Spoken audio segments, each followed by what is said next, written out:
Pride and Prejudice by Jane Austen. Chapter 3. Not all that Mrs. Bennet, however, with the assistance of her 5 daughters, could ask on the subject was sufficient to draw from her husband any satisfactory description of Mr. Bingley. They attacked him in various ways, with barefaced questions, ingenious suppositions, and distant surmises. But he eluded the skill of them all, and they were at last obliged to accept the second-hand intelligence of their neighbour, Lady Lucas. Her report was highly favourable. Sir William had been delighted with him.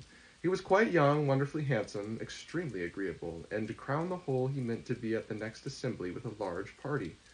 Nothing could be more delightful. To be fond of dancing was a certain step towards falling in love, and very lively hopes of Mr. Bingley's heart were entertained. "If I can't but see one of my daughters happily settled at Netherfield," said Mrs. Bennet to her husband, "and all the others equally well married, I shall have nothing to wish for." In a few days Mr. Bingley returned Mr. Bennet's visit, and sat about 10 minutes with him in his library. He had entertained hopes of being admitted to a sight of the young ladies, of whose beauty he had heard much, but he saw only the father. The ladies were somewhat more fortunate, for they had the advantage of ascertaining from an upper window that he wore a blue coat and rode a black horse. An invitation to dinner was soon afterwards dispatched, and already had Mrs. Bennet planned the courses that were to do credit to her housekeeping, when an answer arrived which deferred it all. Mr. Bingley was obliged to be in town the following day, and consequently unable to accept the honour of their invitation, etc. Mrs. Bennet was quite disconcerted. She could not imagine what business he could have in town so soon after his arrival at Hertfordshire, and she began to fear that he might be always flying about from one place to another, and never settled at Netherfield as he ought to be. Lady Lucas quieted her fears a little by starting the idea of his being gone to London only to get a large party for the ball, and a report soon followed that Mr. Bingley was to bring 12 ladies and 7 gentlemen with him to the assembly. The girls grieved over such a number of ladies, but were comforted the day before the ball by hearing that instead of 12 he had brought only 6 with him from London, his 5 sisters and a cousin. And when the party entered the assembly room, it consisted of only 5 altogether: Mr. Bingley, his 2 sisters, the husband of the eldest, and another young man. Mr. Bingley was good-looking and gentlemanlike. He had a pleasant countenance and easy, unaffected manners. His sisters were fine women, with an air of decided fashion. His brother-in-law, Mr. Hurst, merely looked the gentleman, but his friend, Mr. Darcy, soon drew the attention of the room by his fine, tall person, handsome features, noble mien, and the report which was in general circulation within 5 minutes after his entrance, of his having 10,000 a year. The gentlemen pronounced him to be a fine figure of a man. The ladies declared he was much handsomer than Mr. Bingley, and he was looked at with great admiration for about half the evening, till his manners gave a disgust which turned the tide of his popularity. For he was discovered to be proud, to be above his company, and above being pleased, and not all his large state in Derbyshire could then save him from having a most forbidding, disagreeable countenance, and being unworthy to be compared with his friend. Mr. Bingley had soon made himself acquainted with all the principal people in the room. He was lively and unreserved, danced every dance, was angry that the ball closed so early, and talked of giving one himself at Netherfield. Such amiable qualities must speak for themselves. What a contrast between him and his friend!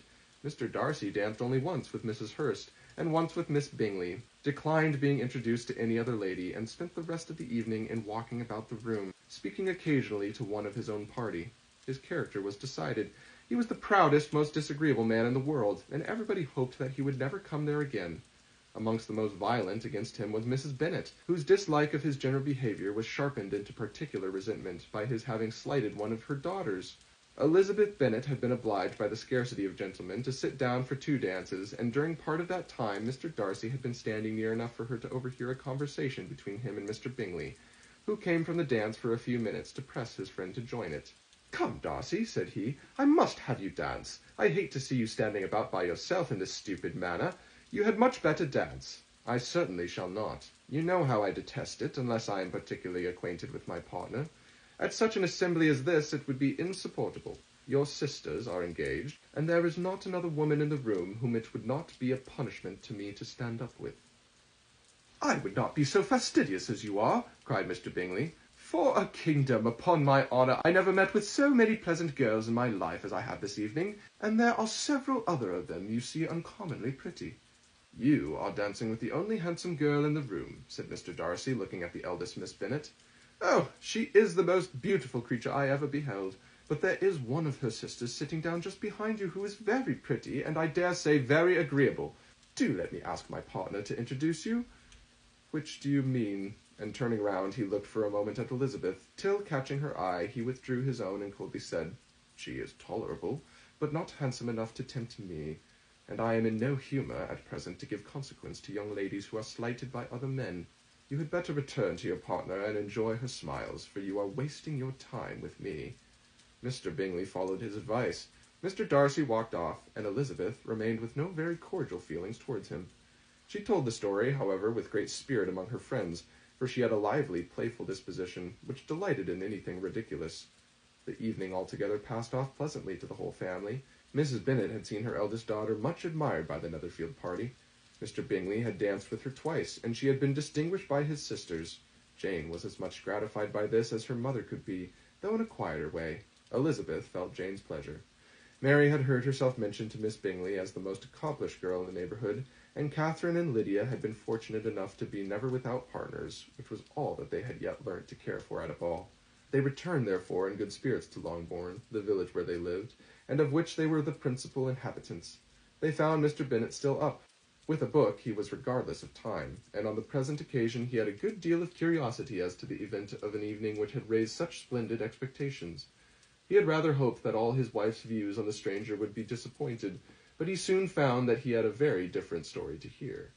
"Oh, my dear Mr. Bennet," as she entered the room, "we have had a most delightful evening, a most excellent ball. I wish you had been there. Jane was so admired, nothing could be like it.